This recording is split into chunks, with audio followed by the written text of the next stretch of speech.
আসসালামু আলাইকুম। কিভাবে আইটিনাটে লগইন করবেন? আইটিনাট হোস্টিংয়ের ক্লায়েন্ট এরিয়াতে লগইন করার জন্য প্রথমে itinathosting.com এই ওয়েবসাইটে চলে আসতে হবে। এরপর হোম পেজ থেকে সাইন ইন বাটনে ক্লিক করতে হবে। তবে আপনি যদি চান সরাসরি client.itinathosting.com/login এই ইউআরএলে এসেও সেম ইন্টারফেসে আসতে পারেন। আপনি যে অ্যাকাউন্টের আন্ডারে অর্থাৎ যখন আইটিনাট হোস্টিংয়ে কোনো সার্ভিস অর্ডার করেছিলেন, তখন কিন্তু একটা অ্যাকাউন্ট রেজিস্টার করেছিলেন ইমেল এবং পাসওয়ার্ড দিয়ে। তো এখানে সেই সার্ভিসগুলো ম্যানেজ করার জন্য সেই ইমেল এবং পাসওয়ার্ডটি এখানে দিতে হবে। তো এখানে ইমেল অ্যাড্রেসের জায়গায় ইমেল অ্যাড্রেসটি দিচ্ছি এবং পাসওয়ার্ডের জায়গায় আমি পাসওয়ার্ডটি দিয়ে লগ ইন বাটনে ক্লিক করছি।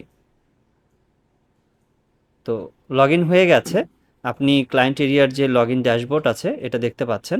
তো এখান থেকে আপনার যে সার্ভিসগুলো পারচেস করা আছে সেই সার্ভিসগুলো আপনি ম্যানেজ করতে পারেন। তো খুব সিম্পলি আপনি আপনার ক্লায়েন্ট এরিয়াতে খুব সহজে লগ ইন করতে পারেন। তো কোনো কারণে যদি আপনি লগ ইন করতে না পারেন, সেক্ষেত্রে লাইভ চ্যাটে যোগাযোগ করতে পারেন, অথবা পাসওয়ার্ড ভুলে গেলে ফরগেট এই বাটনে ক্লিক করে আপনি ফরগেট পাসওয়ার্ড দিতে পারেন, অর্থাৎ পাসওয়ার্ডটি নতুন করে রিসেট করতে পারেন। তো এই ছিল আজকের মতো ভিডিও। এই ভিডিওর কোনো পার্ট যদি আপনার বুঝতে অসুবিধা হয়, সেক্ষেত্রে এই ভিডিওর কমেন্ট সেকশনে জানাতে পারেন। এতক্ষণ আইটিনাট হোস্টিংয়ের এই ভিডিওটি দেখার জন্য আপনাকে অসংখ্য ধন্যবাদ। আপনার দিনটি শুভ হোক। আসসালামু আলাইকুম।